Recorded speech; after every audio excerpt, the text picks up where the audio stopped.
Połowa lata to taki czas, kiedy funkie, czyli hosty, zaczynają kwitnąć. Pojawiają się kwiaty białe, lawendowe lub fioletowe. To wszystko zależy od tego, jaką odmianę macie. To, co jest najpiękniejsze, nie trwa wiecznie i moje kwiaty już zaczynają przekwitać. W tym odcinku opowiem Wam, jak zadbać o funkie i co zrobić, kiedy kwiaty więdną. Dowiecie się, jak bezpiecznie usunąć kwiaty i co zrobić, żeby po cięciu nie było śladu. Moja funkia wygląda tak. Kwiatów zostało bardzo mało, przekwitają. Każdego dnia coraz więcej tych płatków będzie opadało na liście. Nie wygląda to atrakcyjnie, czas się z nimi pożegnać. Przyda Wam się sekator. Sekator musi być czysty i to jest bardzo ważne. Każde cięcie to otwarta rana, przez którą my możemy przenieść choroby z jednej rośliny na drugą. Teraz tak, jak tniemy? Tak? Nie. Lepiej to zrobić w ten sposób, żeby uciąć łodygę z kwiatem jak najniżej Wam się uda.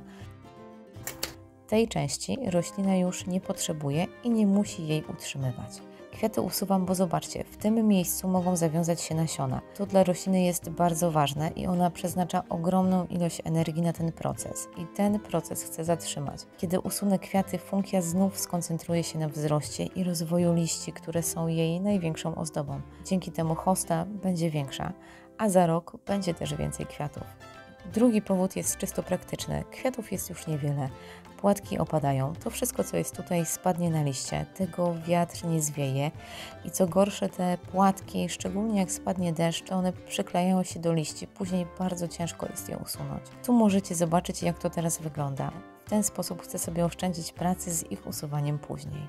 Jeżeli macie taką sytuację jak tutaj, zobaczcie, tutaj jest liści bardzo dużo, widać tylko łodygę i jeśli to cięcie wykonam tutaj, to ten koniec będzie mi wystawał. Nie wygląda to dobrze, będzie to zasychało, dlatego lepiej takie cięcie zrobić jest w taki sposób. Odgarnijcie sobie delikatnie liście, nie bójcie się, nie połamiecie ich, sięgnijcie niżej i później liść zasłoni to miejsce cięcia. Łodyga jak zacznie usychać, nie będzie tego widać, nie będzie po tym śladu. Kwiaty funki możecie też usuwać dużo wcześniej, zanim one zakwitną. Ja tego nie robię, bo ja bardzo lubię te kwiaty, ale jeżeli nie zależy Wam na kwiatach, to jest bardzo dobre dla rośliny. Im szybciej usuniemy kwiaty, tym więcej energii roślina będzie mogła przeznaczyć na to, żeby kępa była większa. Jeżeli macie na przykład młodą roślinę, to ona tych pąków kwiatowych będzie miała 1, 2, może 3. Jeżeli je usuniecie szybciej, przyspieszycie jej wzrost i po kilku latach ona będzie dużo większa niż by była normalnie, gdyby jednak te kwiaty miała. Niektórzy te łodygi z kwiatami usuwają ręcznie, po prostu je łamią. Ja tego nie robię z kilku powodów. Mi najczęściej jak próbowałam tak łamać łodygę, to po prostu zostawało takie włókno, które musiałam później ręcznie wyciągnąć i to nie jest z korzyścią dla rośliny. Drugi powód jest taki, że po prostu dla mnie używanie sekatora jest wygodniejsze. Mam większą kontrolę nad tym miejscem cięcia i jest mniejsza szansa, że połamie liście. Jak już skończycie pracę przy jednej roślinie, to zanim wykonacie pierwsze cięcie u tej drugiej, dobrze jest wyczyścić sekator. Funkie są wrażliwe na jedną z chorób roślinnych. Ona może przenosić się między nimi właśnie przez brudne narzędzia, którymi wykonujemy cięcie.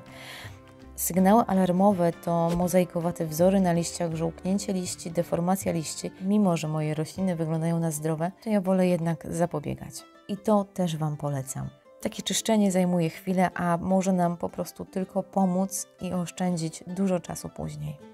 Na hasło funkie pierwsze co się kojarzy to miejsca półcieniste lub cieniste. U mnie rośliny rosną i tu i tu. I to co zauważyłam to te rośliny, które dostają dawkę słońca rano, bo one są posadzone od wschodu, rozwijają się dużo szybciej. Te w cieniu też rosną, ale jednak ten wzrost jest troszeczkę wolniejszy. Słyszałam też, że są już odmiany, które mogą tolerować trochę więcej słońca. To zawsze warto sprawdzić. Większość z tych roślin, które znajdziecie w sklepie, zapewne będzie rosła najlepiej w miejscach, w których te słońce jednak nie będzie docierało przez cały dzień. Zbyt duża dawka promieni słonecznych może powodować poparzenie liści. Ja nieraz widziałam takie rośliny w przestrzeni miejskiej. Widać było, że te rośliny w momencie, kiedy była wiosna, wypuściły tych liści bardzo dużo, miały lepsze warunki, no bo nie było też tak gorąco, te słońce nie było takie piekące, a w momencie, kiedy jednak zrobił się upał, te liście zaczynały zamierać, a roślina zaczęła usychać. Funkie lubią gleby żyzne, próchnicze i dobrze przepuszczalne. Znacie tą formułkę?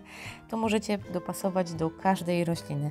Ja z własnego doświadczenia mogę powiedzieć, że możecie posadzić funkie na glebie gliniastej. U mnie taka jest, one rosną już któryś sezon i nic się z nimi nie dzieje.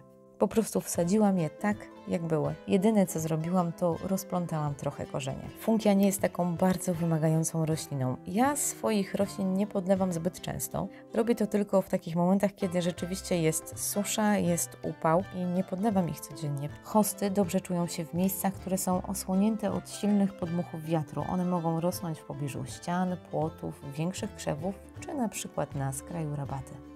Możecie też funkie wykorzystać do tego, żeby one rozjaśniły Wam takie ciemniejsze zakątki. Te rośliny, które mają takie jasne wybarwienia na liściach, są do tego idealne. Funkie niestety mają jedną wadę. Bardzo lubią je ślimaki. To chyba jest jedyny minus, który zauważyłam. A tak poza tym to są to rośliny, które są bardzo łatwe w pielęgnacji, za co je uwielbiam. Prawie nie wymagają uwagi. Po przycięciu kwiatów pielęgnację możecie ograniczyć tylko do podlewania, wtedy, kiedy roślina tego potrzebuje, czyli kiedy jest tak naprawdę gorąco albo dawno nie padało. Swoich roślin też już nie nawożę. Sierpień to taki czas, kiedy ja nie chcę sztucznie ich pobudzać. Funkie też nie potrzebują dużych dawek nawozu. Pierwsze nawożenie możecie przeprowadzić wiosną, kiedy one zaczynają wychodzić z ziemi. Porcję odżywki można dać roślinie przed kwitnieniem lub gdy zaczyna kwitnąć. Ja to robię najczęściej w lipcu. Kolejne zabiegi u funki wykonuje się już na jesieni. W opisie zostawię Wam link do filmu. Do zobaczenia!